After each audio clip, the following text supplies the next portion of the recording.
Sveikučiai pabiručiai. Tikriausiai esate girdėję apie jėgų lauką, apie gravitacinį lauką, elektrinį, magnetinį lauką.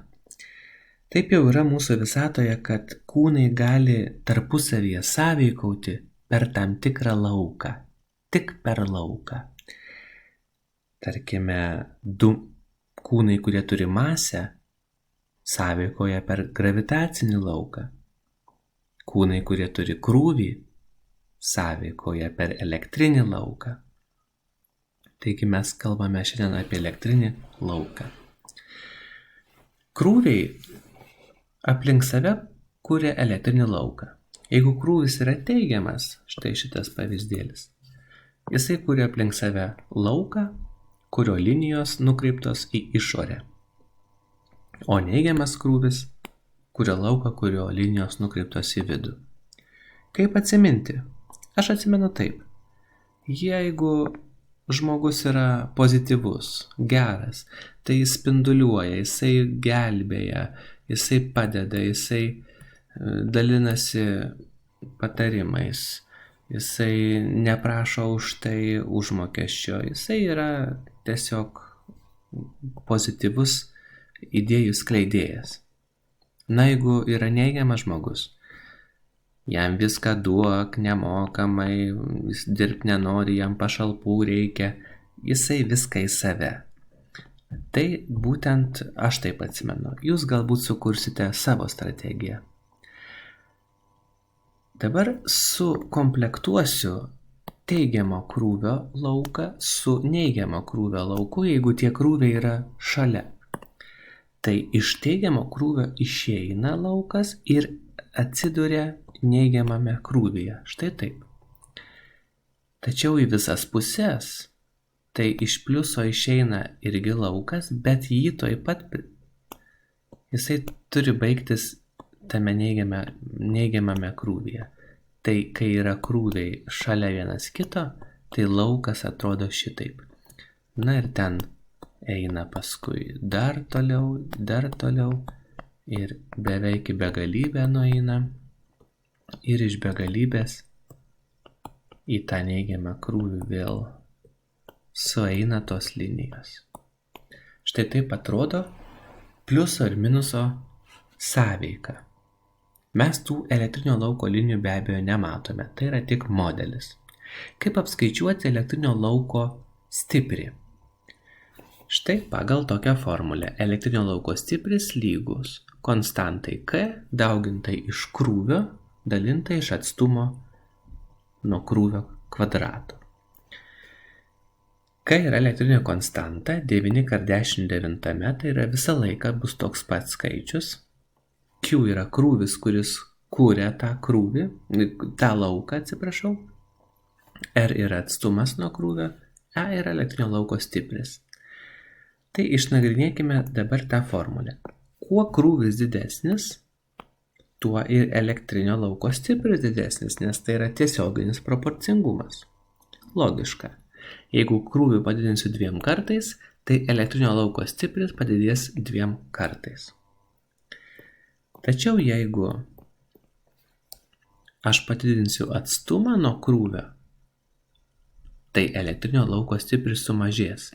Kuo toliau esame nuo krūvio, tuo elektrinio lauko stipris mažesnis. Ir netgi jeigu padidinsiu 2 kartais, tai čia yra 2 kvadratu gaunasi, tas kvadratu reiškia, kad elektrinio lauko stipris sumažės 4 kartais. Na, logiška, prie pat krūvio elektrinio lauko stipris yra didelis, paskui jisai jau mažėja, dar toliau jis dar mažesnis ir dar mažesnis ir dar mažesnis. Ir jis mažėja pagal kvadratinę funkciją.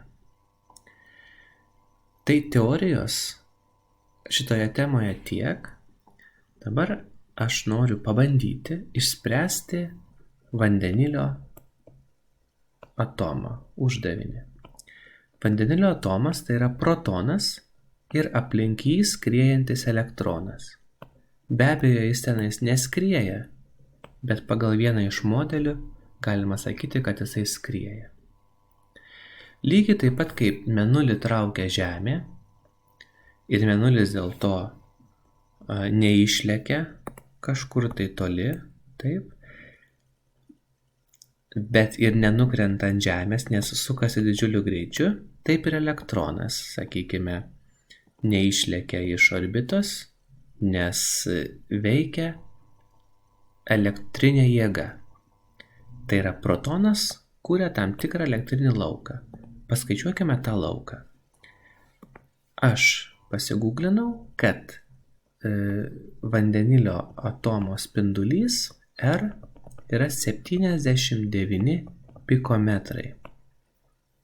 Taigi, protono kuriamas elektrinis laukas elektrono taške, štai šitame taške skaičiuosiu elektrinio lauko stiprį, jis yra lygus K Q iš R kvadratu. Tai K yra 19, Q yra elementarusis krūvis, protono atvejus yra teigiamas 1602 kart 10 minus 19, padalinta iš 79 kart 10 minus 12 kvadratu. Na ir reikia suskaičiuoti.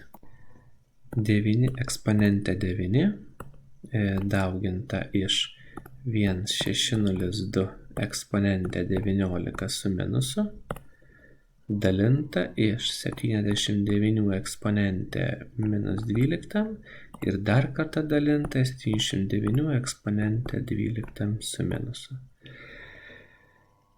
Oho! Atsakymas 231 milijardas.